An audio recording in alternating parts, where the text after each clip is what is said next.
Well, hello there, motherfuckers! And it is time for your TNA Impact review.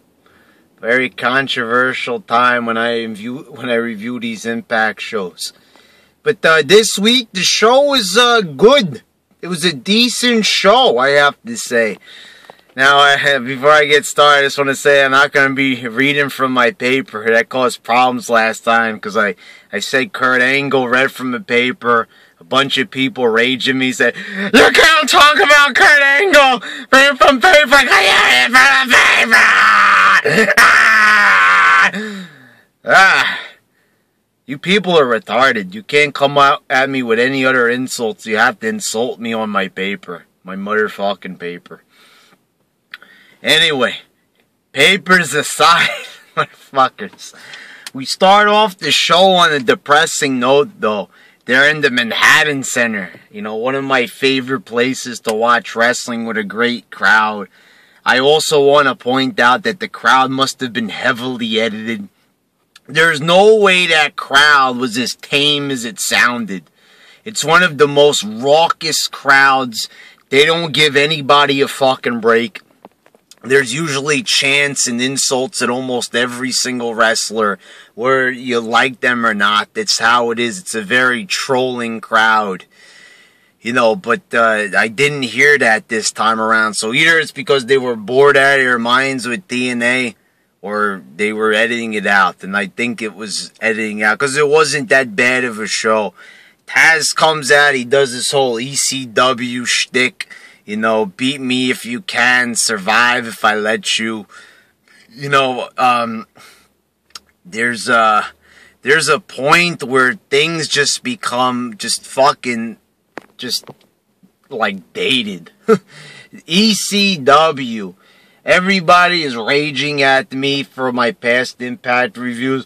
ECW rules! Well, here's the thing here. ECW was really good at one time. 15 fucking years ago, you fucking dumbasses. What is there about this? They're not even allowed to use the name ECW. And, you know, people want ECW resurrected. Why do you people need things resurrected all the time? Why do you want the same things repeated from the past? ECW is dead. You have the fucking network. You could go back and watch it at any time. I'll tell you something. ECW, I know I said this in the past about TNA fans, but ECW fans of a promotion that is dead. This is like AWA fans if they even existed. You know, they just are fucking psychotic. Say something negative about ECW. If you don't worship it and say it was the best promotion of all time, they will lose their fucking heads. They will lose their fucking minds. They will curse you the fuck out. Oh, you like ECW, you PG bitch. Yeah. You know, enough already with this fucking bullshit already with ECW. Half you fucking retards don't even know what ECW is or what it was about, though you watched a couple of the DVDs that WWE released. And that is the only reason. You didn't grow up watching ECW.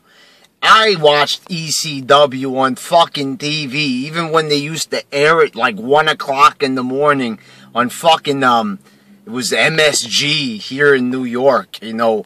They used to air it really late at night because no one gave a shit about ECW. People make it, you know, they believe what Heyman says it was a worldwide phenomenon. Most people didn't even know what the fuck it was. It had very poor ratings. Did they have good matches? Yes. Did they have good wrestlers? Yes. Memorable moments, memorable matches, memorable pay-per-views and shows. No doubt about it, motherfuckers. But at the end of the day, people blow ECW up to be like it was something fucking, like, huge. Like, you know, like it was life-changing, okay? You know, here's the thing. It really wasn't that amazing. It was good. It was great. It was, you know, full of great entertainment, hardcore moments that we never saw before. Even Vince McMahon and Vince Russo stole some of that material. But at the end of the day, remember that Vince McMahon actually funded ECW, you stupid fucking bitches. So WWE was directly responsible for any ECW success, okay? You know, okay, we got to start moving on in this review a little bit. Taz does his shtick, you know. Then you've got Bully Ray and Tommy Dreamer versus EC3 and Rhino. Match was not bad. It was full of energy. EC3 not doing any moves as usual. Doesn't do fucking anything in there. But, you know, a pretty decent match.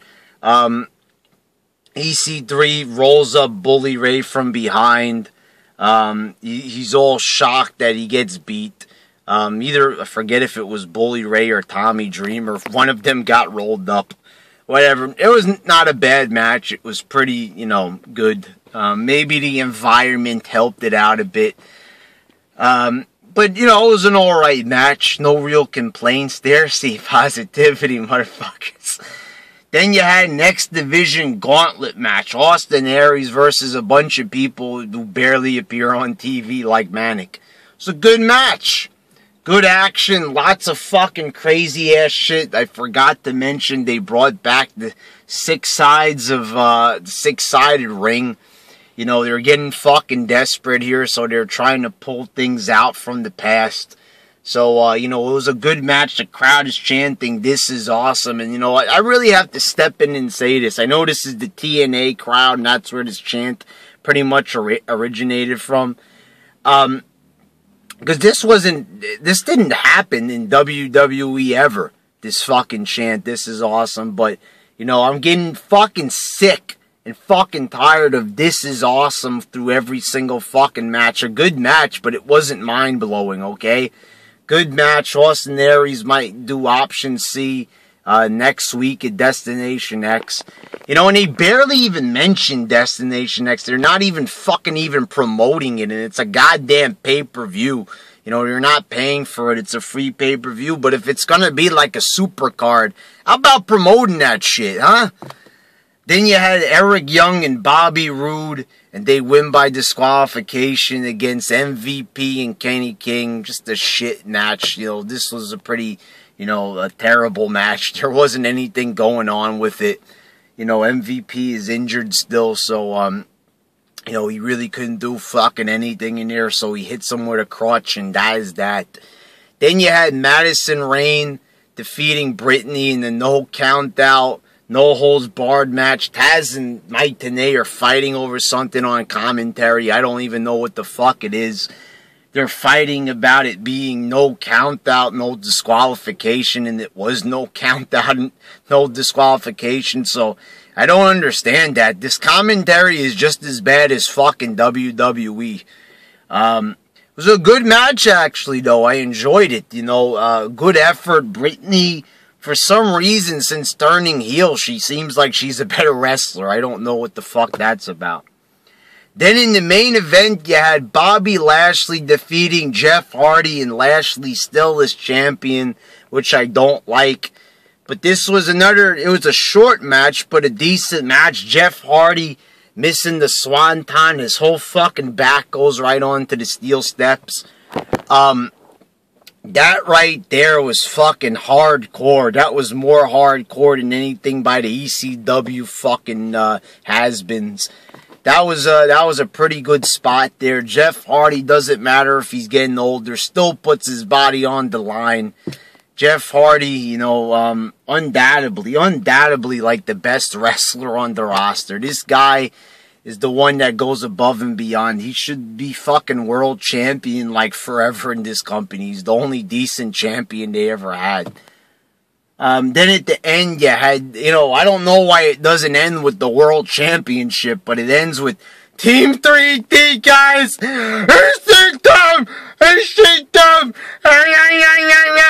You know, the Devon returning and Bully Ray, and who the fuck even gives a shit about this reunion? They put EC3 through a table.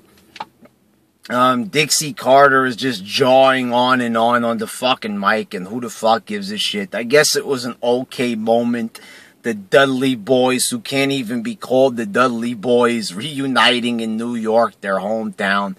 So, you know, I guess it was okay. Overall, I enjoyed this show. Alright, guys? I enjoyed Impact! So you don't have to rage at me, alright? This is, you know, me enjoying a show from TNA. I know it's unbelievable. It's hard to believe, but I enjoyed it, motherfuckers. Alright.